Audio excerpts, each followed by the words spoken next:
Hey, I'm Marina. And I'm Emily. And I've seen everything in the Sex and the City empire 10,000 times. And I'm starting fresh. So I'll be woman-splaining the show. And I'm along for the ride. But there's a twist. We are starting with And Just Like That and working our way back to the beginning. So in other words, we're watching it backwards and in high heels. This is City and the Sex.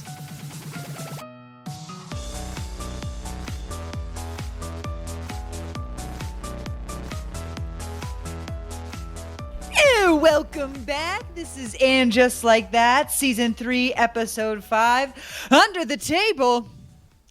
Oh, that's what it's called. Yeah, took the life of me to figure out what the episode title was, and I was not satisfied afterwards. No, I still don't really know what we're talking about. There is a table featured, but otherwise I don't know what we're trying to say. But okay. I feel like there's two things we have to disclose at the beginning of today's podcast. The first is that usually, I try to watch the episode. I try to digest it for a couple days. Then I'll watch it again, digest it again, force my boyfriend to watch it with me.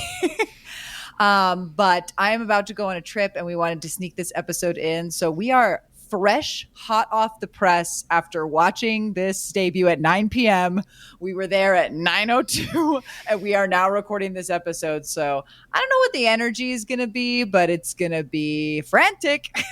It's raw and ready to explode. Yeah, we haven't angry. Calmed down. Yeah. No. Yeah, I've had nobody to soothe me. I've just been alone, crying in the night, and now I get to do it to 15 more people. So, very excited.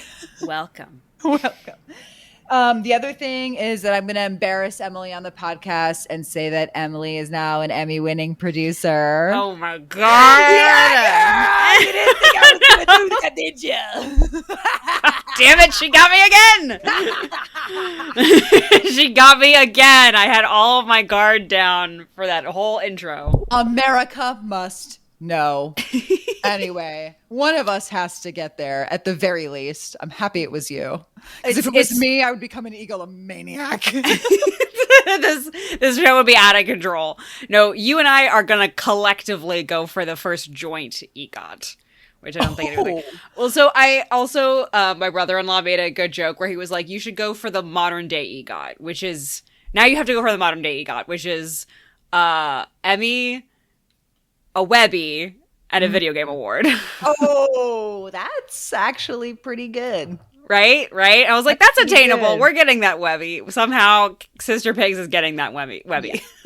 Webby. Just make up the word. It doesn't matter.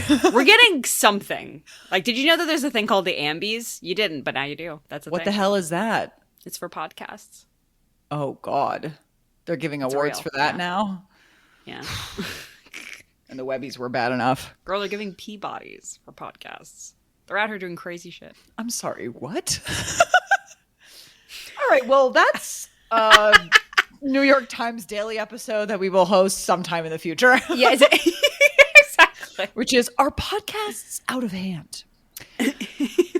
Are we just all going to forget that he married his podcast producer wife that he met while working at the Times, and she still works there? Who are we talking about? Michael Barbaro? Who else? We're talking about podcasts. It's either him I or didn't Mark know. Juicy. Okay. We'll have to tea after this. Anyway, that's the tea.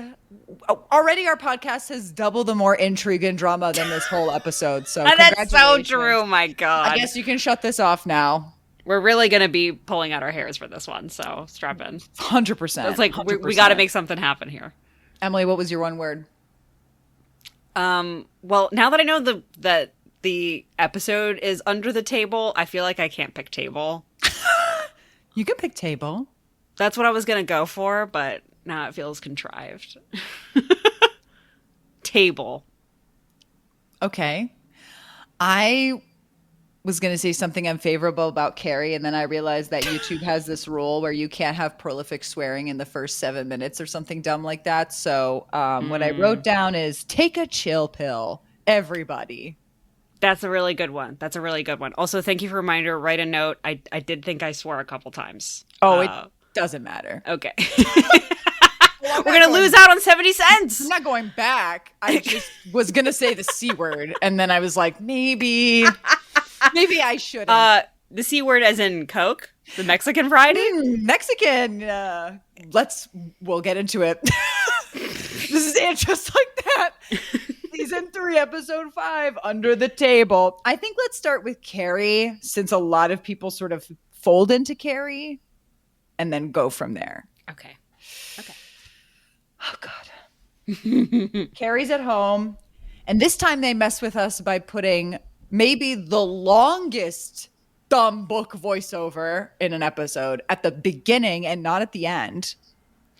Yeah, so we're switching it up, but once again the intro doesn't really have anything interesting to say. It's just describing what we're seeing, but old-timey. So we hear carriages instead of cars. But it's like the woman opened her windows to New York City, endless adventures if she dared to take them. Okay. I'm already like, okay. And she's like looking at this neighbor, and they have dressed him like Milo Thatch from Atlantis. And I'm like, I was already scared. I was like, this guy is going to be some archaeologist something, and it's going to make me mad all over again. Aren't you really happy with what he actually does for a living? Oh, yeah.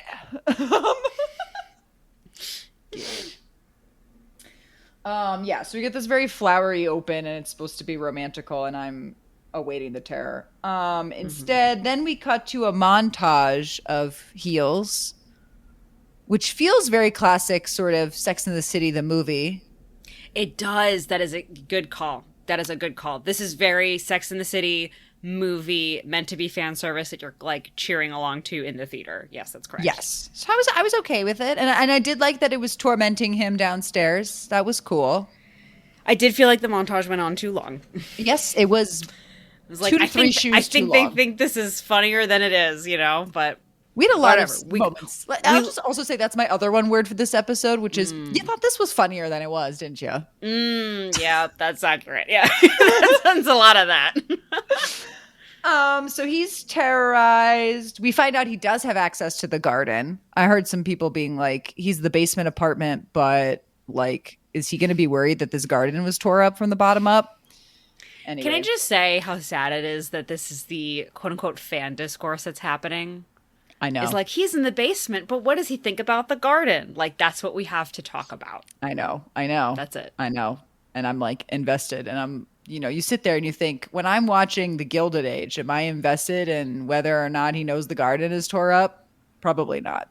I'm probably wait for the episode to air so I can see how he feels about the garden being torn up.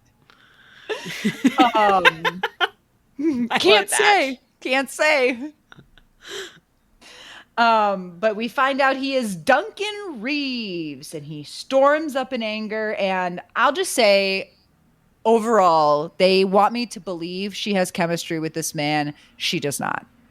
No, these are two people who would not enjoy each other's company for 1 second. But I think what the problem is they keep seeming to default to people who start at odds with each other and hoping that just naturally has chemistry.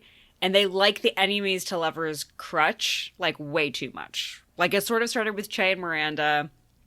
We've seen it with other random dates, oh no, Carrie ran into this man on her bicycle, and then somehow they end up on a date. It's all of the kind of meet cutes happen in a hostile way to set up the quote unquote tension that's happening. But I agree that I don't, even by the end of this episode, I'm I don't see this. I even on screen, I'm not feeling it. I'm not feeling any of the sauce. None of it. I felt more between her and the gardener. I am happy that the gardener, however, is going with Seema, because I definitely feel like they have chemistry. I'm willing to buy that. Mm-hmm. But yeah, I was I thought he was going to be a 1-episode boyfriend. And now there's going to be a more than 1 episode, to your point, lovers, friend, enemies to lovers sort of thing. I'm like, oh, God. Yeah. And no offense to this actor. I just want to state that up top. I think he's doing his best sort of grumpy, misanthropic Englishman. Mm-hmm. I wish him the best on that journey. I just don't think that you would pivot from Mr. Big to this guy. Yeah, that's what it is. That's a good call.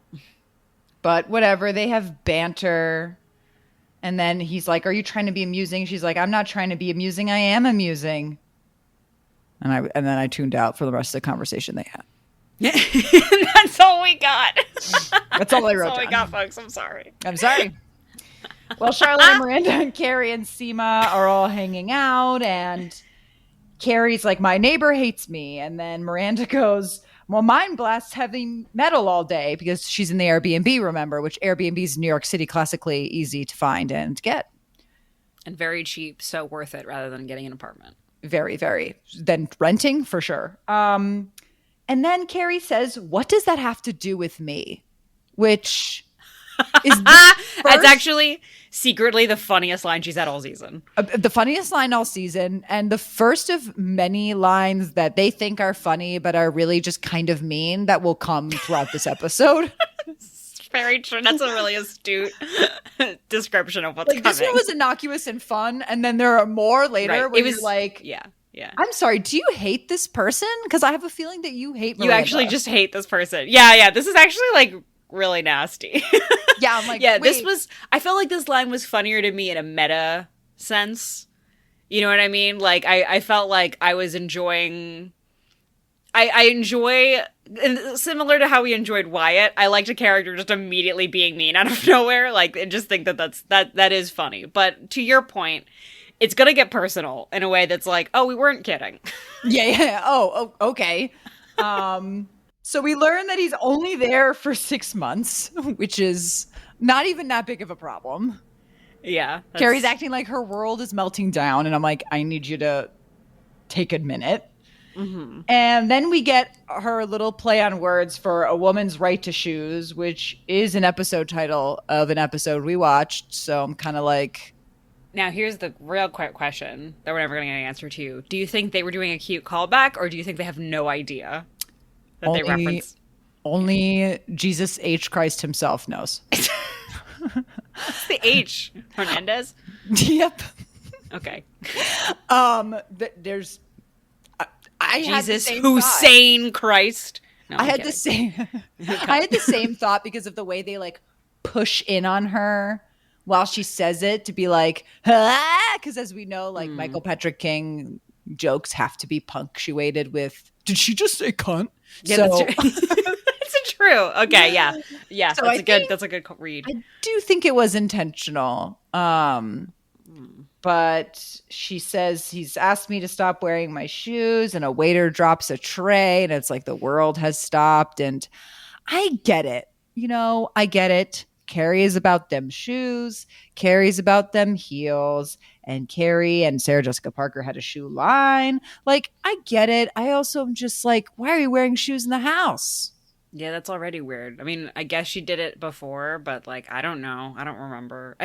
Why are you wearing shoes in the house, in this empty house, going up and down these stairs? Like, that's not something you were doing in your old apartment, is going up and down stairs all the time. No, in your old apartment, you went from one room to another room, so it makes sense. Yeah. Here, I'm like, isn't that cumbersome? But apparently she can't walk in flat shoes now as part of the lore. Okay. Whatever. Also, the waiter dropping a tray is the first of at least 3 examples I can remember where a joke is happening directly to the audience. Like, the writer is telling the audience something through a character. And I felt like that was this moment, is like the writer being like, oh, no shoes on Carrie. Wouldn't that be crazy? Like, it's just too direct and on the nose in a way that I hate. And there's 2 more.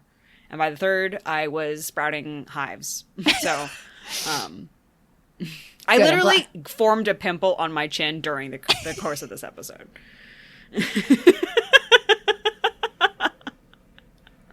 That's what it does. That's what it does to us. I'm calcifying from the inside. Anyway, we learn he's a big biography guy, and Miranda says maybe the craziest sentence all episode, which is, according to Goodreads, he has writer's block. And I'm like, is Goodreads not only just for book reviews, or do people also gossip on there? Yeah, how do they know he has writer's block? It'd be more like on Twitter or something that somebody would say I don't know. Yeah, can you imagine in the review of his previous book, by the way, he now has writer's block. I can just sense it from this book. Like, yeah, 4 stars. Phenomenal writing on Winston Churchill, but I can smell through the pages that he now, months later, has writer's block. I was fixated on that line because, again, it's one of those things where they were like, oh, we can mention book Goodreads. And it's like, but you don't know what that platform actually does. And you didn't even bother to Google. Yeah. You didn't even bother to AI. You don't even bother to ChatGPT. We're really not asking for much. Okay, we gotta get through this. We gotta get through this. We gotta get through this. So then Charlotte and Carrie walk and talk, and Charlotte, like all of us at home, are like, what about Aiden? Even though I had accepted that he was just dead off screen. I think we're never going to see him again. We're never going to see our hero and icon Wyatt ever again. And I'm devastated. I've been thinking about, I got to pull back the curtain for 2 seconds. I have been thinking about Wyatt all week long. He is my favorite character in And Just Like That. Thank you for seeing the vision. I like, as our episode aged, like fine wine in my head, where I was like, wait, we said it, and I'm glad we were on record with that. Yeah. But I want to like double down on the record and be like, I need more of this kid. Yeah, I need more of this kid. Thank you. Thank you. I'm glad we see the vision. I feel like you and we're in like 2035. You know what I mean? And I just can't wait for everyone else to catch up to where we're on the Wyatt train of like, he's what we needed. Wait a second. This guy is the best character that's on screen that they've ever. You know, it's bad when I'm trying to explain this character to people who don't watch the show, and I'm having to do 30 minutes of a lore dump, being like, okay, so Carrie gets back with Aiden, he's in Virginia. Like, I have to do the whole thing from the top, and it's like, because I'm starved for connection about it. Right, exactly. Someone needs to understand our vision.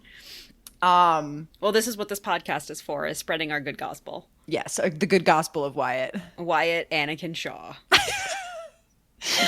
Well, he will bring balance to the Force. Okay, continue. Charlotte's Force sensitive and asks, what's up with Aiden? And Carrie is just first of all, she's wearing a great outfit here. It's like this white shirt with black dress. Honestly, half of the scene, I was fascinated by the outfit. I'm just going to come forward with it. But she says something to Charlotte like, oh, it's out of my hands now.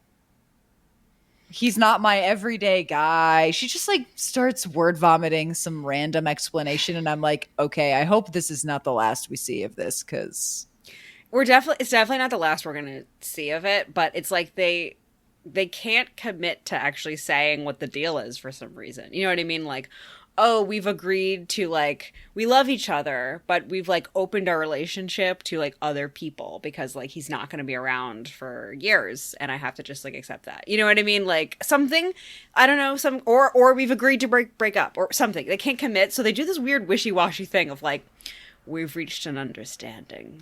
Yeah, it's because, here's my hot take, they don't know what to do.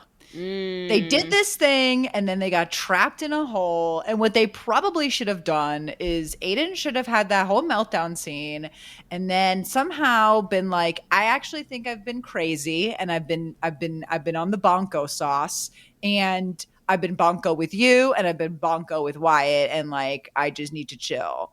Mm-hmm. And maybe that's coming, 17 episodes down the line, because as we know, this season is like a full 22 episode order, even though they don't do that anymore. But I just think they don't know what to do. So then they just keep writing us these whimsical sort of explanations that make no sense. Right. And so we have a little character saying, so what's up with that? And then we still don't have an answer. That's where we're at. So we never will. Okay. Then we see Miranda at the Airbnb and with the heavy metal, and she slips a note under the door and the heavy metal stops. Not ominous at all. Hold on to your butts. Okay. Then we see Carrie at home with her gift basket that she's crafted to try and win over her neighbor. She knocks on the door. He's smoking a pipe. Again, this is where I had the second thought where I'm like, yeah, this guy should be doing Jurassic Park or something more exciting than historical, like Historical nonfiction. biographies. Yeah. But I think they're trying to do this whole parallel thing where it's like she's historical fiction and he's historical nonfiction. Get it? And I'm not on the train. What can I say? The train missed me by like 3 days. So he invites her in and he is cooking Chekov's kettle, which will come back later. Chekov's kettle. Very and good. She plays dumb about how the fact that he's a writer. He has this whole bit where he tells her, like, I write all night, so I need to sleep during the day. And so she comes in, I'm like, yeah, I'm the kind of writer that sleeps at night and works during the day. And again, the banter is like, the way it's taking me to nowhere. The way it's like, before a tsunami, the ocean pulls back but doesn't push in. And that's how you know that like a tsunami is coming, is like if the shoreline. That's how I feel about their whole chemistry, where it's just every scene is just the water pulling back and back and back and back. And I'm waiting. But like no tsunami is coming. Yeah. Waiting for the flood. It's just the ocean is for some reason disappearing. Yeah, the birds are freaking out, and I don't know why. Like, yeah, I mean, the last time, tension, but right. The last time she was in a relationship with a writer, who was a different styled writer than her, Berger, at the very least, they had banter. So you like understood why they got together. It wasn't just because they're both writers. They also like, they loved the back and forth, and you could like feel it and see it. This is nothing. Yeah, but here's the sick, twisted part. They think this is banter. I hate these people so much. Marina. So he says, I have a gift for you. And they are what Carrie refers to as grandma slippers. Mm-hmm. And she says she's allergic and just gives them right back to him, which I was like, rude. Weird. Yeah, just take them and then throw them out. Yeah. And then he finally asks about the garden. Oh, God. Whew. Sigh of relief. The fandom takes exhales. I feel like there's also some sort of weird, like, old thing that they're beating on here, which is like the grandma slippers. And then in the first scene, when he confronts her, he's like, the woman before you was fine. And she was like, she was bedridden. And he's like, well, it was great for me. And she was like, well, not for her, because she was bedridden. And I'm like, what? Is he younger than you? What's happening? Yeah, that's good. Where are we? Yeah, I don't. Anyway. I mean, Miranda at one point jokes, because we're 90, so, like, I don't know. I don't. Where we are. And they all look Old young. Jokes. Yeah, I don't. They all look beautiful and young. I don't know why. Whatever. We're doing these jokes. Go. Yeah. Carrie then, like, leaves very bitchy from this conversation. Like she like turns up the bitch in a way where I was like, whoa, again, the escalation from, and what does this have to do with me? Yeah. To her being like, well, you enjoy your writing. You know what I mean? Like, I don't remember what she says, but in that tone. And it goes on for like 10 minutes also. Yeah. Long scene of nada. Of nothing. I don't know what the opposite of an Irish exit is, but it was like 10 minutes of an exit that was just her monologuing about being passive aggressive. It was kind of, I didn't quite get what they were putting down. No, I don't care to resolve it, but I know that's where we're going because enemies to lovers, right? Oh yeah. Carrie's at home on the phone then with Miranda. This conversation nearly broke me. There are many moments in this conversation. Yes. So again, the bitch. I actually gotta get my phone for this one because there's a few lines where I did write this down. So yeah, like it's like the bitchiness is like escalating, and I'm like, oh, whatever. Carrie's extra saucy because of Aiden, I guess, that they'll never explain, but I'll just have that headcanon. Yeah. But here it takes a nosedive. So. Mm-hmm. She's talking to Miranda, and Miranda's like, ugh, my Airbnb host just texted me to say they can't do anything about the music. Like, what am I going to do? And I'm sitting here being like, well, the note did work, but I'm like, whatever. We don't have, why divulge into it? So then Carrie goes, oh, I'm so sorry. I should have offered my apartment earlier.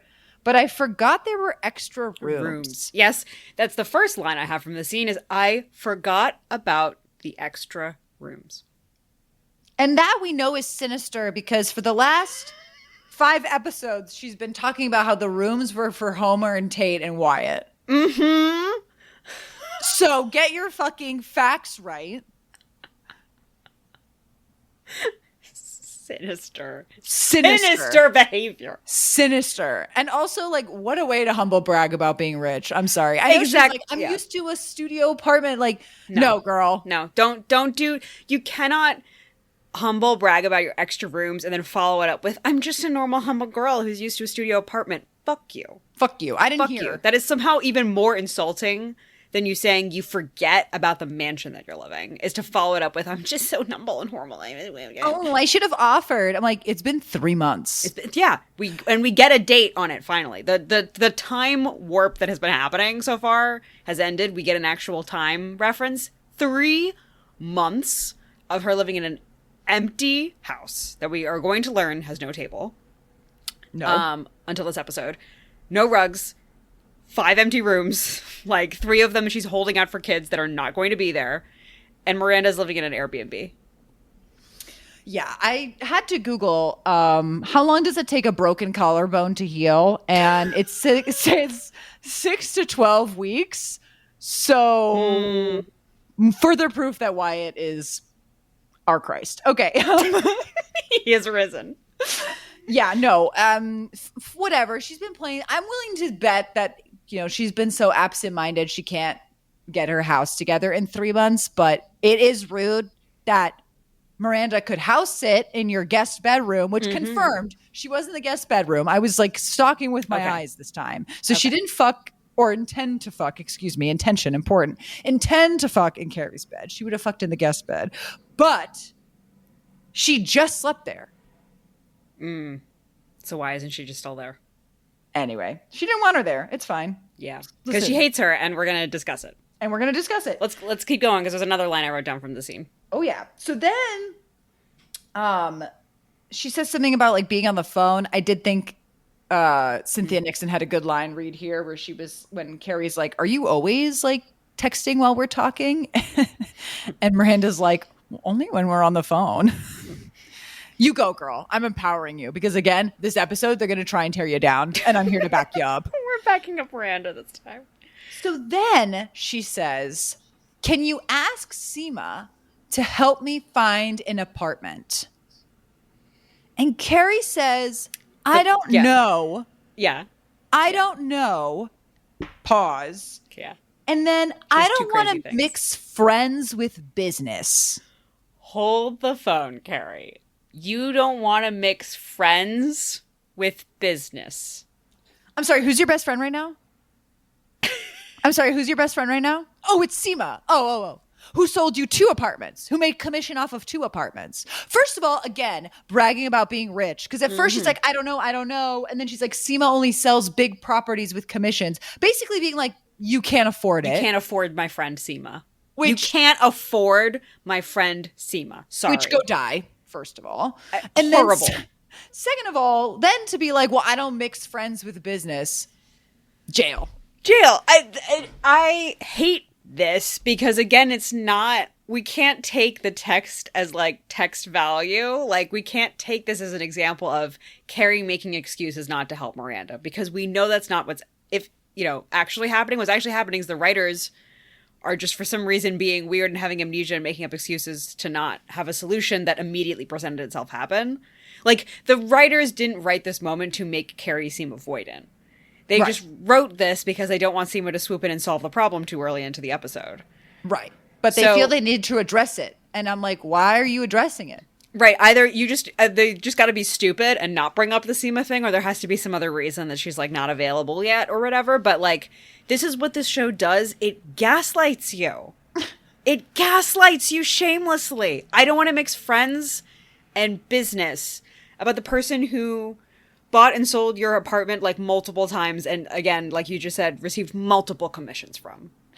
And also, sorry to be this person, but did Samantha not give you free PR for literally years? And I guess that is the root of why your relationship dissolved according to this series. But I choose not to believe that is canon. So I'm not going to take that for a fucking answer. And I would like to empower Miranda to say, you should have just asked Seema directly. Why are we trying to ask through Carrie? Yeah.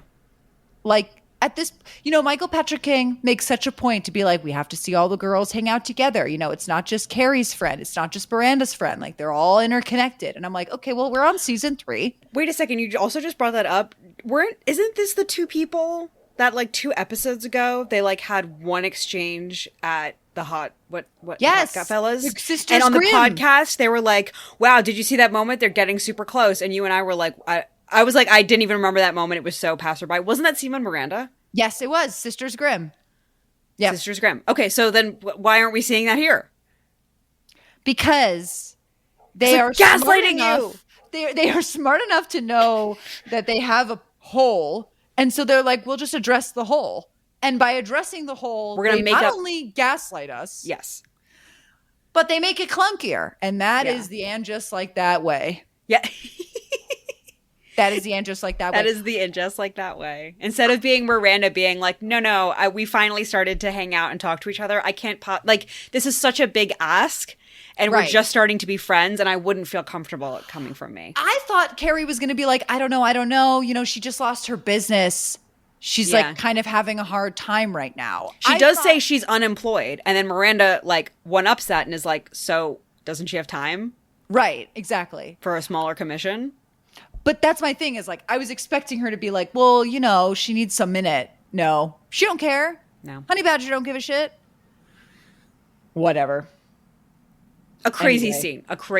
It makes you crazy. It makes you feel insane to watch it. Every line. I was like, this is bad friendship here. Makes no sense. And it only gets worse from here also. Yeah. All right, keep going. Here we go. So then they hang up and then Miranda sends another note, but this time the neighbor, I guess, gets the note before she can sort of scurry away. Mm-hmm. And he opens the door to reveal full dong holding a meat cleaver. And he's like, if you, bother me again, I'll kill you. And then we get the jump cut to Miranda moving into Carrie's apartment. New York City! New York City, baby! Also, we've discussed this before, but I still don't understand why Miranda is in such financial straits anyway. Like, why Seema is out of her budget and why she's living in Airbnbs and couch surfing. Like, you were partner at your old firm. You just sold a, Brooklyn Heights brownstone. Yeah, you're rolling in money. $1 million sitting somewhere? I don't understand. You're rolling in money. Whatever. Stupid. She's poor now. It's okay.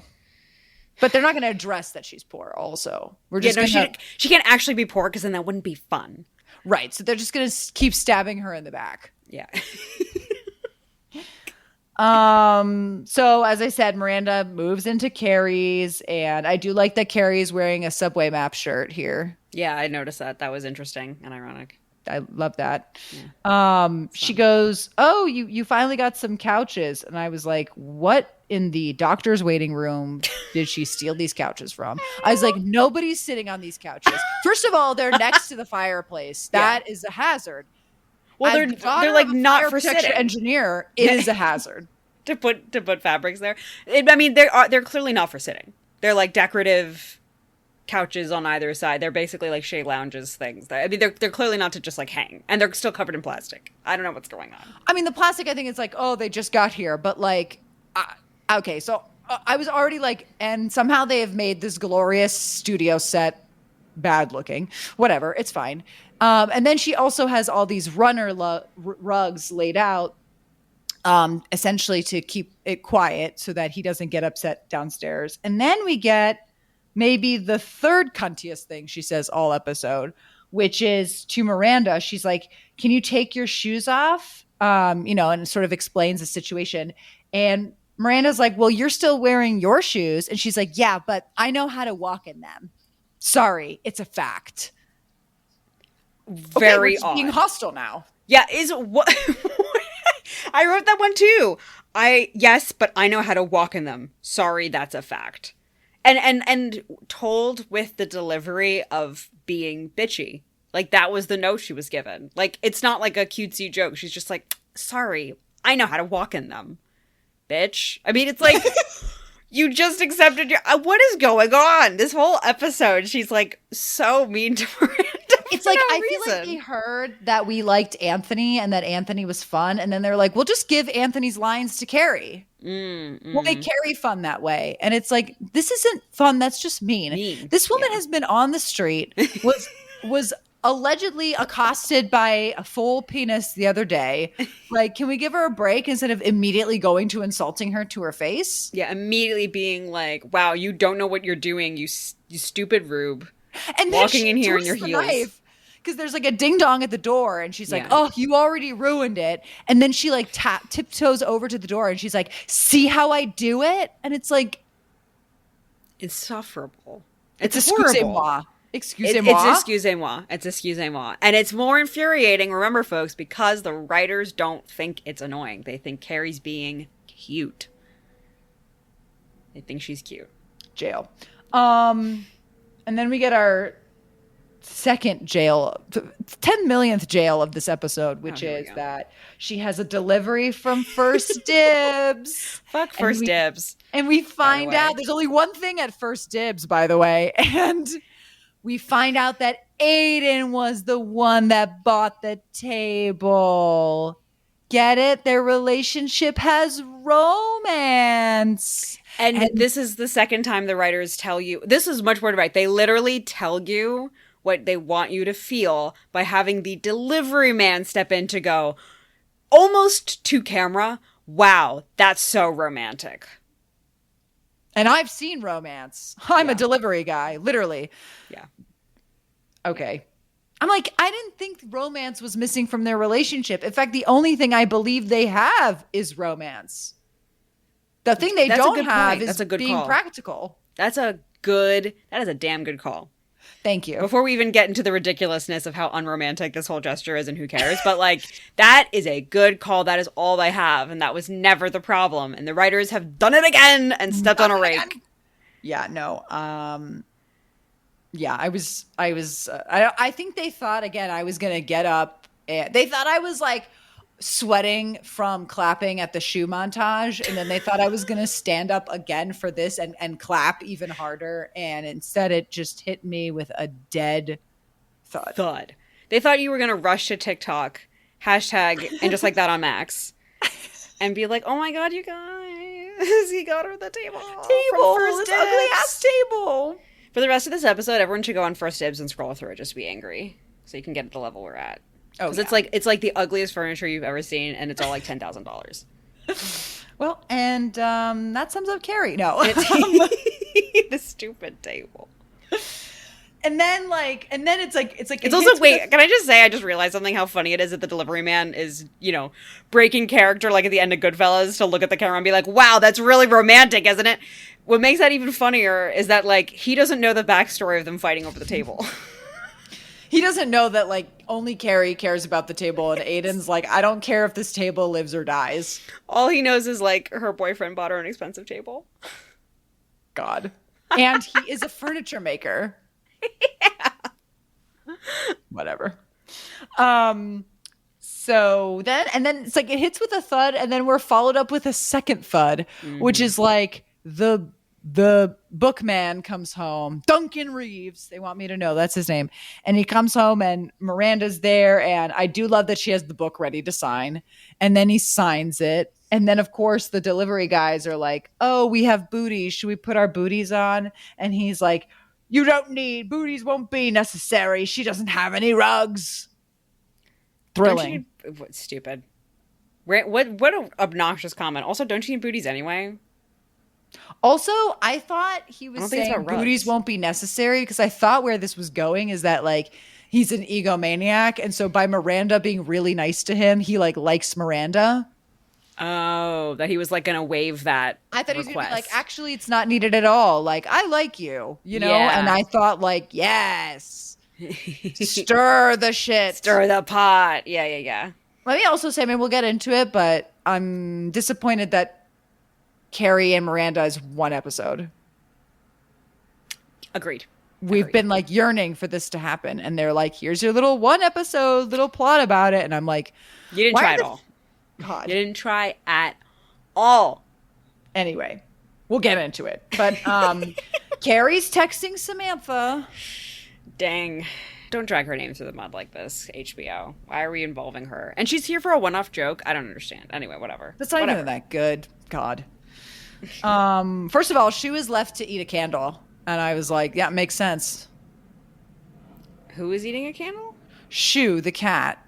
Oh. Is like sniffing a candle. And at first I thought it was a glass of milk. But then when I paused, I was like, oh, it's a candle. And then I was like, yep, that's all he's got to eat probably anyway.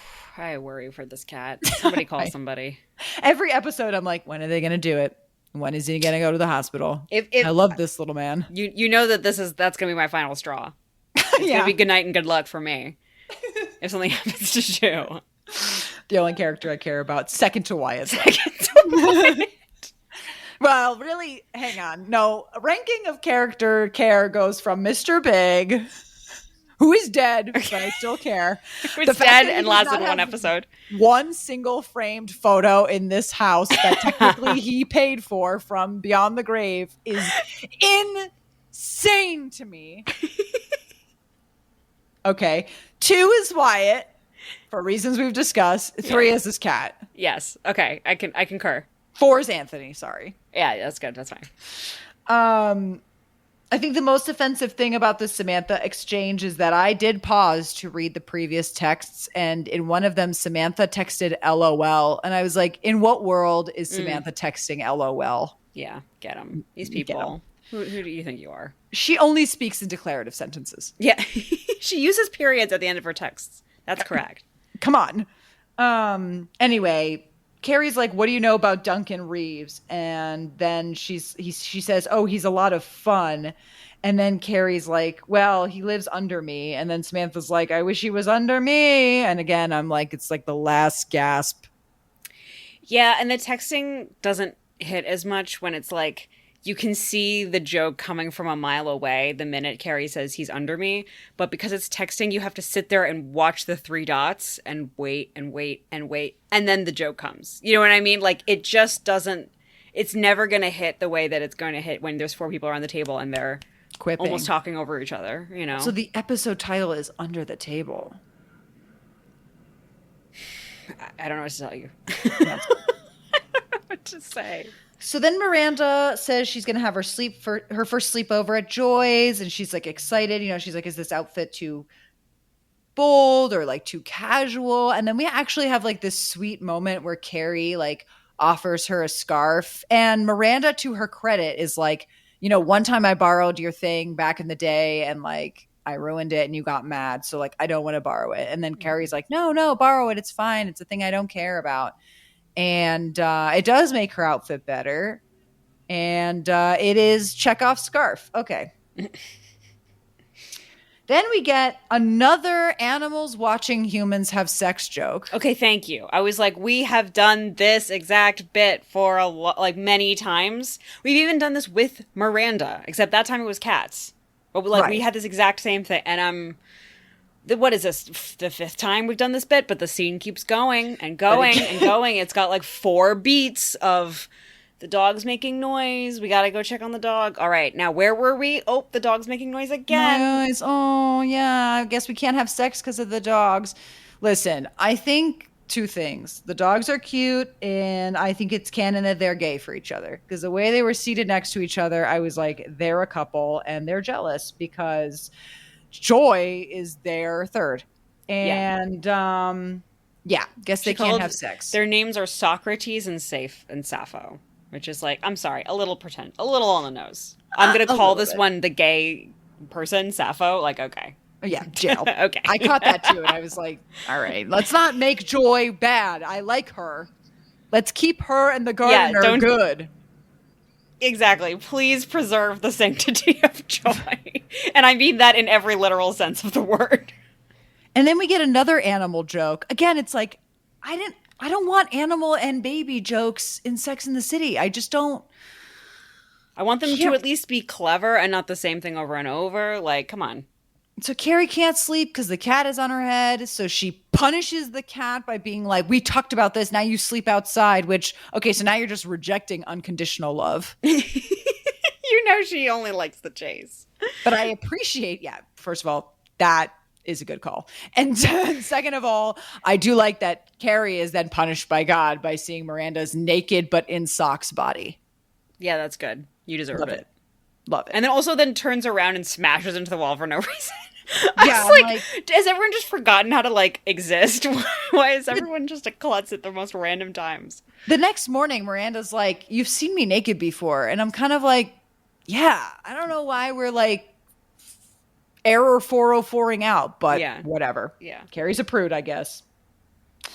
So as I said, Carrie wakes up. We get this glorious, like, 3-minute shot of her walking through the house. Again, her robe is magnificent and her shoes are magnificent and she looks great. And I will never say a negative thing about Sarah Jessica Parker, but I think we could cut. I think we could edit. And then they have a whole fight where Carrie's like, is that my last yogurt? And Miranda's like, yes. And then she's like, is that my last banana? And Miranda's like, yes. And then Miranda's like, I thought you only smoked cigarettes for breakfast. And then Carrie's like, that sounds like a good idea. And then we learn that the gardener got yelled at by Duncan. And Miranda's like, I watched the whole thing from the window. And Carrie's like, as you were eating my yogurt? And I'm like. They also had an extra bit there that she's also eating the last banana. Don't forget that. I said it. Oh, okay. Sorry.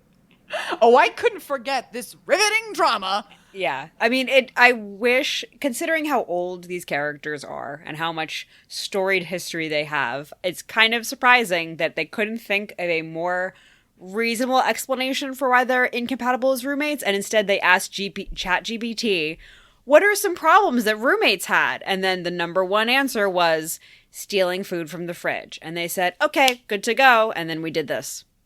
And then one writer stayed behind and was like, wait, what food from the fridge? And ChatGPT was like, yogurt, banana, Mexican Coke. And they were like, got it. Got it. Great. It goes in the episode. Print it. So then after that, Seema's over at Carrie's and we have Miranda has ruined the capital T, the table. Okay. Because she put all of her shit all over it. And apparently Seema was coming over just to look at said table. Yeah, but what? Thank you for catching that, because I was like, the point of this visit was to look at this table. Enough. This is when I decided this was going to be my episode word, because, like, enough with the goddamn table. I was sick of it when it was a weird metaphor for her and Aiden's relationship that told us nothing about their relationship. And I'm sick of it now. It is just not even interesting to look at. Guys, just go, because I know you didn't watch the show. Google the table. None of you did. Google the table, and I want you to see how much time and care has been spent to this. And then Seema stopped what she was doing to come here and look at this table, and that was the visit. And this big empty house. It doesn't look good in the house. It doesn't look good in the house. No, because there's nothing around it. It's just in this random house, but there's no chairs. There's like one chair. What are we doing? Exactly. What are we doing? Whatever. So Miranda's ruined it because her shit is all over it, which, like, again, she immediately gets up to move her stuff. It's not like she's like, oh, well, I'm studying. She, like, gets up to move her stuff. And then also she does say, like, sorry, the kitchen table's too small, which, yeah, the kitchen table is half a circle. It's too small. And is room for, like, a plate. So, again, there's no surface in this giant house for her to work. Right. I just want that to be known. There's no surface. But the precious table must not be touched. So then they are attempting to clean up and Carrie spills the Coke and then she uses Miranda's research to clean up the Coke and then Miranda uses Carrie's scarf to clean up the Coke and everybody's mad and everybody's lost. And then they have this whole back and forth where they're like, let's admit it, you know, we want to move in and live in together forever. Ha ha ha. Just kidding. You got to get the F out.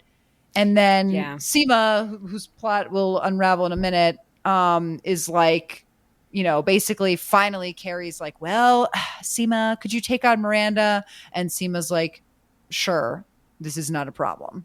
Yeah. Yeah. And this was never a problem. But we needed to, like, again, make up random things to pretend to it was a problem. This was not a problem. It was not a problem. This is, again, it was a one episode thing. Nothing has actually happened for them to decide that they are, like, not compatible living with each other. Miranda's, like, just moved in. It's kind of crazy that we got here. Also, just, they're behaving crazy. They're not behaving like human beings. Like, go get the paper towels. What are you doing? Like, grabbing her papers that she's working on to mop up the Coke is crazy. Grabbing a scarf Crazy. To mop up the coke is crazy. Like, these aren't actual things that people would do, but we're gonna just shrug and be like, haha, guess we can't be roommates, as if that's like the normal conclusion. Like, yeah, no. Yeah, but guys were behaving like animals. I mean, yeah, get some fucking bounty. I don't understand what the fucking problem is. It's such a made up problem that they can't even like do this like two humans would experience this. So they have this crazy. Anyway, it's so annoying. I'm sick of these people getting huge HBO paychecks to give me this slop. The fact that she pulls the scarf out of her bag, I'm like, why are we not going like 2 steps immediately over to get paper towels? I'm just confused. Yeah. Whatever. It's dumb. Then, so that's Chekov's scarf going off, but then Chekov's kettle goes off because Carrie is looking over the garden like a couple days later, and she's like, oh, it looks so good. And then smoke is coming from the downstairs apartment. And I guess Duncan Reeves was writing so hard that he forgot he was cooking dinner and nearly set the whole house ablaze. And she puts out the fire with her heels, Emily. Did you catch that? She says I didn't catch it. Missed it. Yeah, no, I didn't catch it. I actually did catch it, though, when she said out loud afterward, aren't you glad I'm wearing heels? And that's when I put the pieces together of this Machiavellian strategy to get in his good graces. The Michael Patrick King way of saying, did you get the joke? I'm going to say it out loud, too. And then they eat together, which was confusing to me. Why? It's not like he burned down his place and she was like, oh, you poor thing, you have nowhere to go to eat. Let me take you to dinner. It's like, oh, well, there goes my dinner. Order a pizza. I don't know. Why suddenly they're having dinner together? Because we're already bored with the enemies part, and they need to they just want to accelerate to the friends part. Yeah, they have no patience. So then we find out he's writing a woman for the first time, Margaret Thatcher, wouldn't you know? And big yawn. She talks about her writing anxiety, and he does. I do like that he says like the house is going to vibrate with anxiety or whatever. I was like, okay. And then it goes so well that when she gets home, she takes her shoes off, again, like a sensible person, with no voiceover. Wouldn't that have been nice to have heard what she was thinking in that moment? In like a witty conclusion? I mean, this is why, like, halfway through, I feel like the first season of And Just Like That, I said something where I was like, I thought Carrie Bradshaw as a character was supposed to be witty, and I haven't seen a lick of wit from this character. This is why, is because of And Just Like That. There's nothing. There's silence. There's no voiceover. There's nothing. There's no good jokes.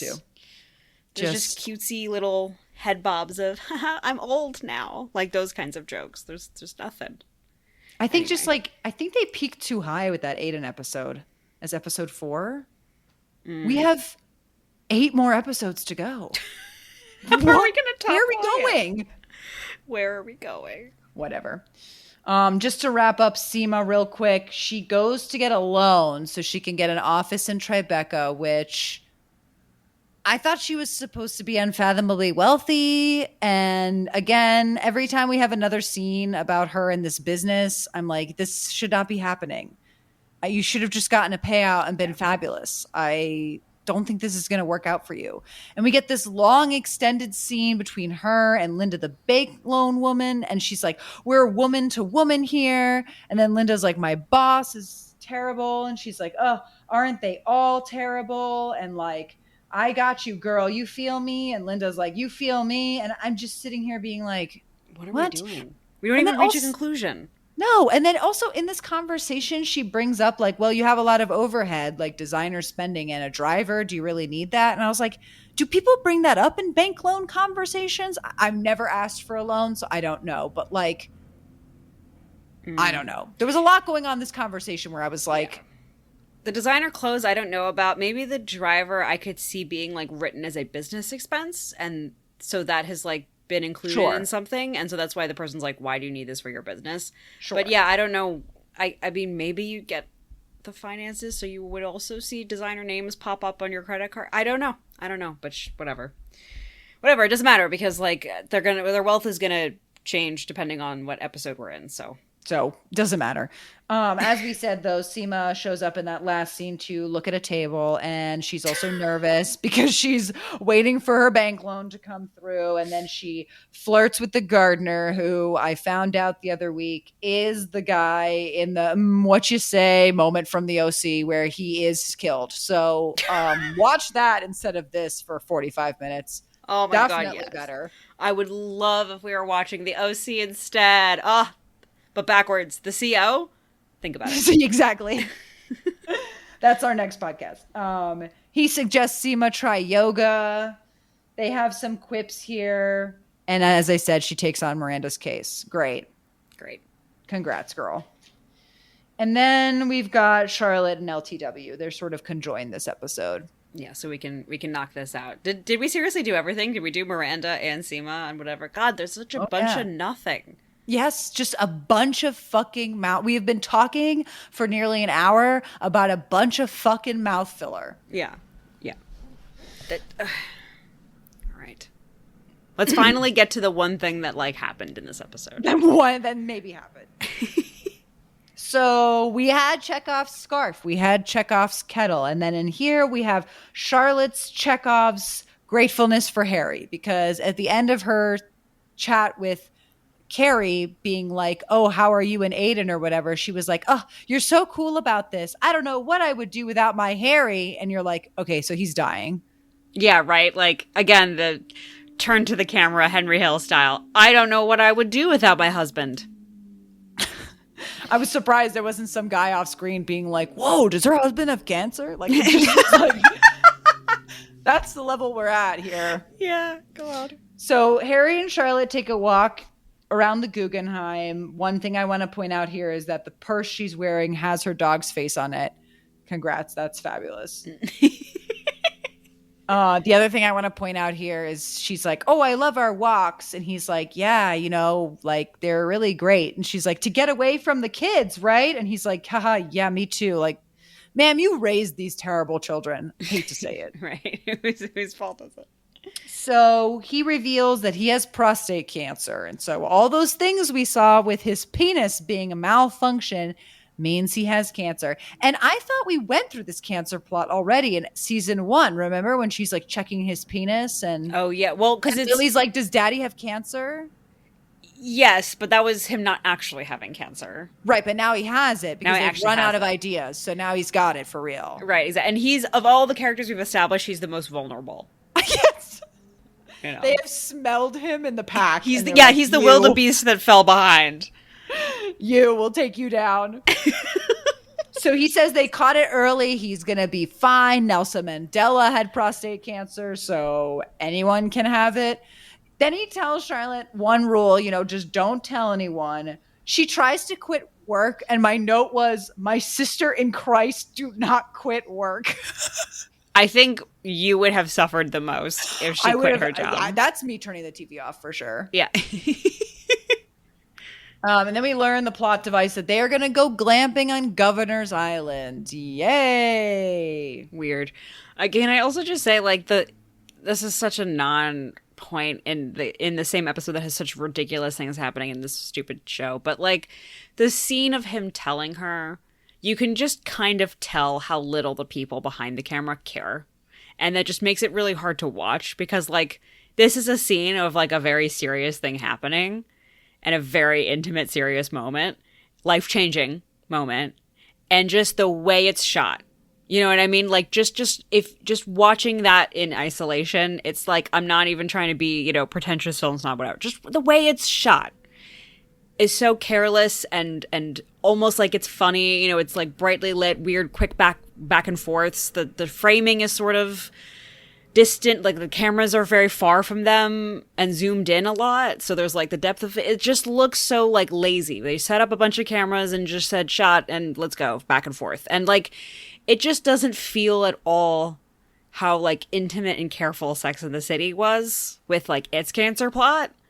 You know what I mean? Which could also be funny sometimes. They would also have care about other scenes and frame things really nicely. And you know what I mean? It's kind of a bummer. It's just a bummer of a show to watch a thing that people who are making it don't really care what's happening. I think that's such an excellent point. And as you were talking, I was thinking about, you remember when Miranda comes out sort of as gay to them, or at least exploring to them in the park bench, and like the care that that scene was shot with, and like lingering sort of close ups. And, you know, you really felt the weight of, you know, the one thing you could say about that scene is that you did feel the weight of like her admitting to her friends that like life is changing. Mm-hmm. And you're right. I didn't clock that this time. But yeah, there is something sort of like, well, and we're on to the next episode. And it's like, this man has cancer. Like, I know we're trying to underplay it because he probably won't die from it, because I just don't think And Just Like That is that kind of show. And if they do that, I'm going to flip out. I'm not going to be fancy about it. I'm going to set HBO Max on fire. Just kidding. I'm not going to let arson, and I will flip out. You know what I mean? Like, yeah. But anyway, 100%. point is, you're right. It really is sort of like, oh, bippity boppity boo. Right. It's all like sort of like medium shots that like involve their knees. You're right. Yeah. It's very weird. Yeah. It doesn't. And there's care. nothing sort of tender about it. No. Well, Charlotte's at home with Anthony, and Rock and Lily come in, and they're like, we are unified front. And I'm already upset. And they are saying they don't want to go to glamping. And I do love this moment where Rock goes in to eat some cheese, and Anthony's like, oh, I thought you were a vegan. And Rock goes, oh, I keep forgetting. And that's how I feel about this whole show. Like, that's how they treat every plot and every sort of character choice they've made. It's like, oh, I keep forgetting. Oh, right. I forgot about this other thing. Very good call. That is a metaphor for the show. And so Charlotte basically is like, you're coming and this is going to be a positive event, because she's spiraling out about Harry dying and they don't know. And then we learn that Lily splits weekends between the boyfriend, and God, I could not care. I don't care, because nothing's going to come from it. We're not going to see any sort of heart-to-heart between her and Charlotte about it, and Charlotte being like, you know, you do you, but like, here's what I think is this. You know, they're never going to talk about it. Charlotte's just going to awkwardly use the terms, you know, polyamorous, polysexual, whatever, and then they're just going to move on with life. No one's ever going to be told what to do. Lily has been on good behavior recently. I will say, I feel like they got a note somewhere that they're like, Lily can't shout at Charlotte anymore. Because, like, there have been so many instances where she would scream and throw things, but she's, like, smiling sometimes. Like, the actress is smiling. Last episode, we had a dinner scene, and there was a random line where Lily smiles at her mom and goes, wow, it's really good, Mom. And I was like, who is this? You know, and I feel like this was, like, grounds for her to throw a tantrum, and I was like, it's about to break out. And then it didn't. She just, like, went huff and puff and stomped away. And I was like, I think they, like, learned that she can't walk over Charlotte. Like, we have to have her fall to Charlotte's power sometimes, because this would not have happened. I agree. I think she's not screaming anymore, but she is still mean. Yes, she's still a brat, for sure. Yes, she's still a brat. So, but you're right. She is less, like, hysterical. Right. They have somehow been like, we need to make her less crazy and just make her a brat, I guess. I'm a little disappointed, honestly, because I'm like, you know what? Again, I just want my villains back, maybe. So yes, give me my villains back. I want her to burn down Governor's Island. While all this is happening, LTW, we see her at home with her family. She's wearing a pantsuit that has fringe on the side. I want it. We learn about this Governor's Island glamping is introduced, and we just like get this whole back and forth where she like has to fly to Atlanta for a day, and she's like, I packed everything, you know, you're supposed to like have everything ready to go. And then he was like, oh, I was supposed to do street pics all weekend for Comptroller. And it's just comical that this is coming out now when like Brad Lander was arrested outside like an ICE deportation hearing. Sorry if I've got that fact wrong, but whatever. Something having to do with ICE. And like this man is like staging pics. Casual photos. And you know that pic that he takes on Governor's Island is gonna leak and ruin everything. And he was gonna get canceled for being rich. Which, didn't we already know he was rich? I don't know. Yeah. Whatever. I'm over it. And then, you know, the moral of that story will be, honey, I love you just the way you are. It's okay to be filthy rich. And you know they're loving this episode, this joke of like, but did you tell me? You know, because she's like, we're going glamping. And he's like, did you tell me about the glamping? And she's like, yes. And he's like, but did you tell me? And I'm like, this man, love Chris Jackson, nothing negative to say, but he also does not do anything in this household. So yeah, no, she probably did tell you and you did probably fucking forget. Sorry. Yeah. Yeah, I'm with you on this.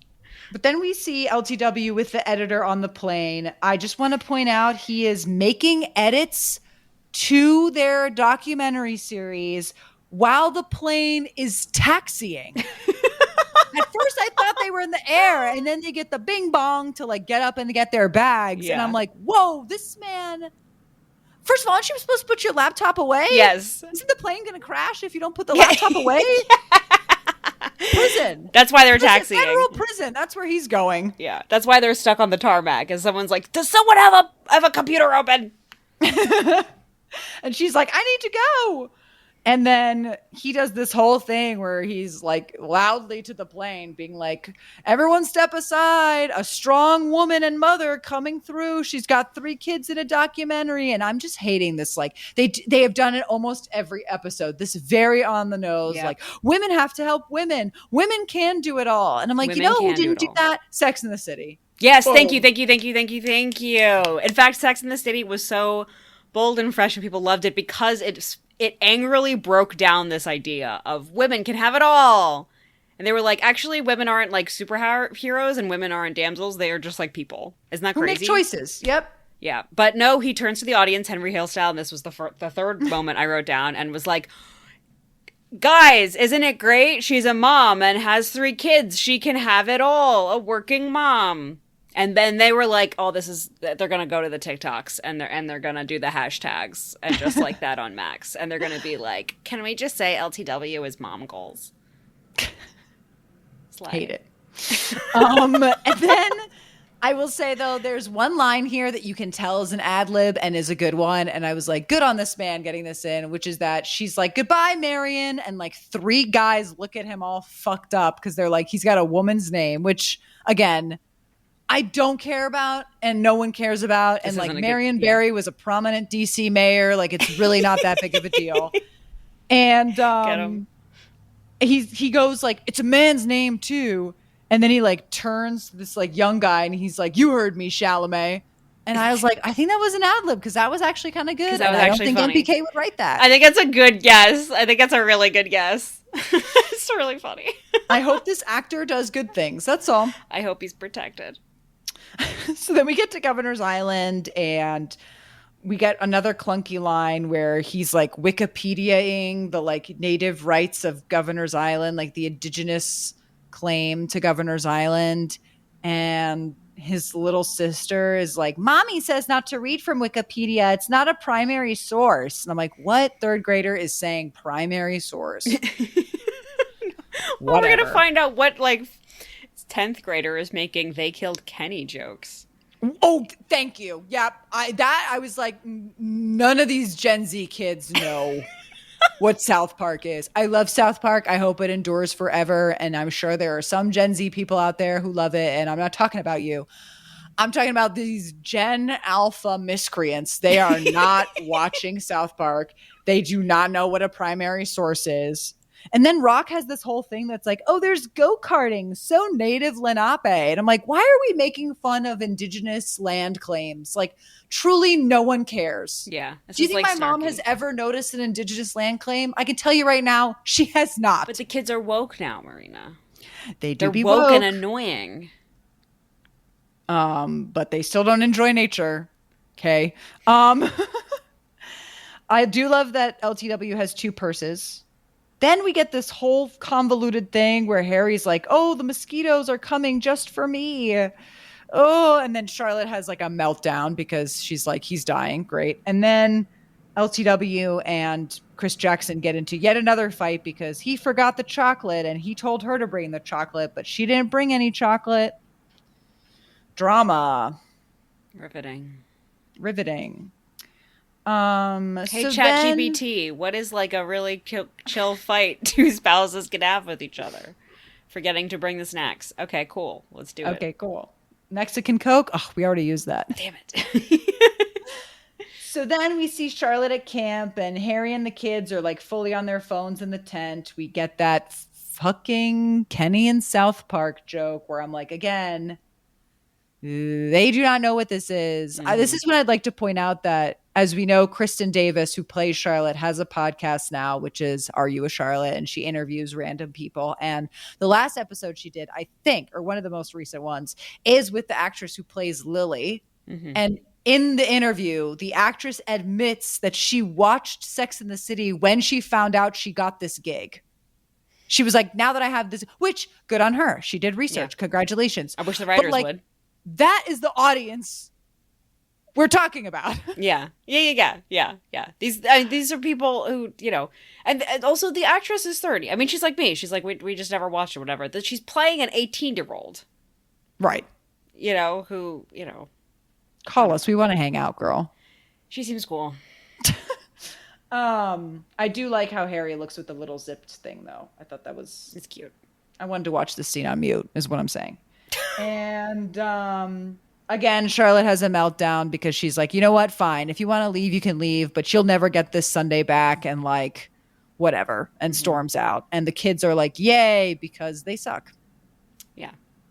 Brats. Meanwhile, we go over to LTW's tent where they're like, bum, bum, bum, bum, bum, bum, bum. And her old, like, middle son is like, this croque madame is the best I've had, even better than Saint Pierre's. And I'm like, my God. I hate these people, Marina. I hate these people. There's a really good article I'm going to send you after this that is like, rich people are on TV too much and it's boring and ruining TV. And the picture for the article is and just like that. Thank you. Yep. Accurate. But I do like your use of Vivaldi playing in the background of these freakish kids. And then we get Chekov's rich person photo here that will hopefully maybe not pay off. And then he sees on her phone that she took a selfie with her editor, and he didn't realize that her editor was hot. And then he has a full-blown meltdown because he's like, they do be fucking. And I'm like, sure. Okay. Right. Whatever. Drama. Whatever. And then Charlotte and LTW connect in the pool, and LTW admits to having a work crush on her editor, which, girl, same. Yeah, you're not wrong. I'm here to back you up from the viewership screen and be like, you're good, girl. It's fine. It's fine. You got a pass from us. And then we actually get maybe the only good moment from this whole episode. Maybe arguably only good moment in the show. Wow. That I have seen. Get him. Which is that LTW admits this work crush, and then Charlotte, you know, is sort of like distant, and LTW calls that out. And then she's like, do you want to talk about it? And Charlotte's like, no. And you can tell she's sort of in tears. And so they both sort of look at the water together. And then without saying anything, LTW just puts a hand on her back, and you can see what relief that brings to Charlotte to just know that, you know, she's there to support her. And I was like, oh, yes. Mm-hmm. Finally, a touching, nonverbal moment that's not punctuated by some guy off screen being like, did she just support her without using words?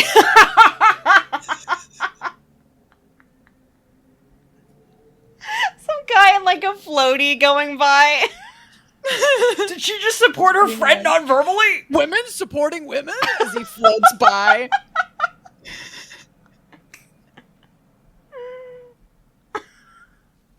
You know that maybe they recorded that and someone had the decency to cut it.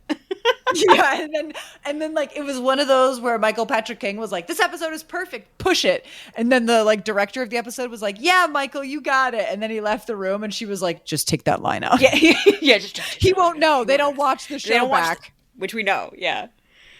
That's hilarious. Did she just support her friend? That's the episode. And that's the episode. We made it. Good God. Yeah, really just a fucking nothing burger. Absolutely not. That was an hour, Marina, of our time. It was 2 hours of our time because we had to watch it and then we had to sit and talk about it.